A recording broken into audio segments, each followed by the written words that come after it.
حضرت سیدنا عمر فاروق، سب بولیے رضی اللہ تعالی۔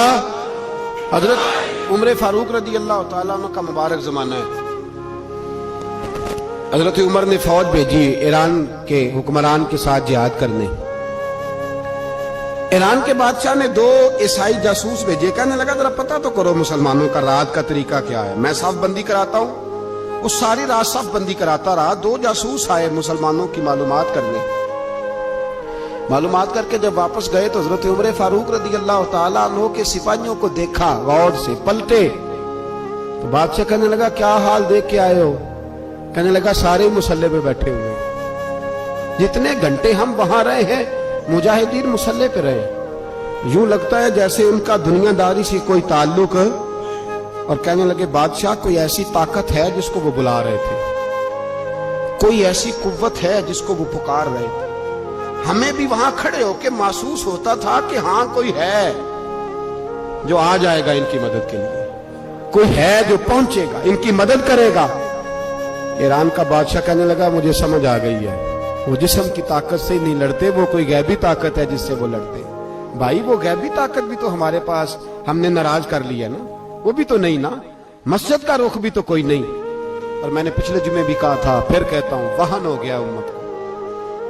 نبی پاک نے فرمایا امت کو وہ کیا ہے، دنیا سے محبت ہو گئی ہے، موت سے کراہت ہو گئی، وہن ہے۔ صحابہ کرام کو موت سے بڑا پیار تھا، موت سے بڑی محبت کر، ہماری طرح نہیں، وہ کہتے تھے مریں گے تو منو مٹی، تو وہاں ٹھیک ہے عذاب قبر حق ہے، لیکن میں کہا کرتا ہوں سالوں کے بعد جو پردیس سے ماں کے پاس آئے، ماں اسے عذاب نہیں دیتی، اس کا ماتھا چوما کرتی ہے۔ اور بھائی جو رب کریم کی بارگاہ میں جائے گا تیرا کیا خیال ہے، گل سڑ جائے گا؟ مدینے والے حبیب نے فرمایا قبر المومن روضۃ من ریاض الجنہ، فرمایا میرا مومن جب قبر میں جاتا ہے تو اللہ جنت کے سارے دروازے کھول دیتا ہے، وہ تو اللہ کی رحمت میں پہنچتا ہے۔ کون کہتا ہے مومن مر گئے، وہ تو قید سے چھوٹے اپنے گھر گئے۔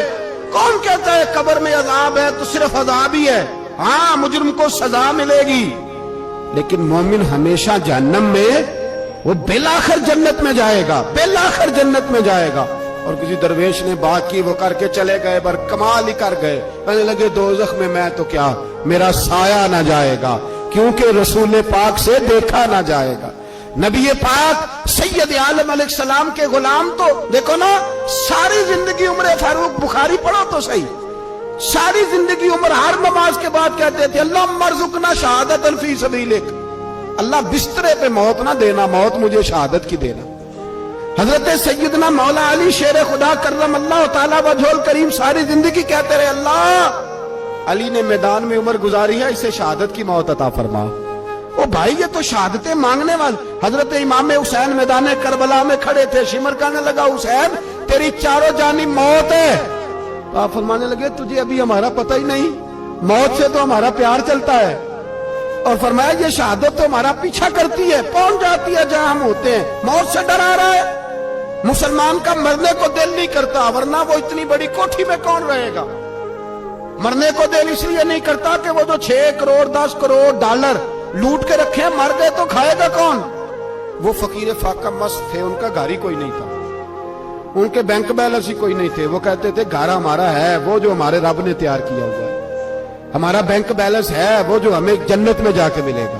ان کا تو یہ کھاتا ہی کوئی نہیں تھا، اس لیے وہ شہادت کی۔ حضرت عمر بن جموع رضی اللہ تعالیٰ عنہ میدان احد میں 4 بیٹے لے کے آئے، کتنے بیٹے؟ بول کے بتائے، 4 بیٹے لے کے عمر بن جموع آئے، اور خود ایک ٹانگ سے لنگڑے سے آپی ہے، ٹانگ چھوٹی ہے، حضور کے سامنے کھڑے ہوئے کہا محبوبہ میرے 4 ہی تھے، میں 4 لے آیا ہوں، قبول کر لے۔ تو حضور نے فرمایا تو کیوں تلوار اوڑے آیا ہے، یہ تو نے کیوں گلے میں اسلحہ ڈالا ہوا ہے؟ کہا یا رسول اللہ میں نے بھی تو جانا ہے نا۔ تو حضور نے فرمایا 4 بیٹے جو ہیں۔ حضرت عمر بن جموع نے بات کی، صحابہ کہتے ہیں لبوں سے مسکرا رہے تھے، آنکھوں سے رو رہے تھے، کیا عجیب انداز ہے۔ حضور نے فرمایا عمر 4 بیٹے جو آ گئے تو تو رہنے دے۔ حضرت عمر رو پڑے، کہنے لگے محبوبہ کیا لنگڑے جنت میں نہیں جائیں گے؟ کیا حضور میں لنگڑا ہوں تو میرے لیے جنت کوئی نہیں؟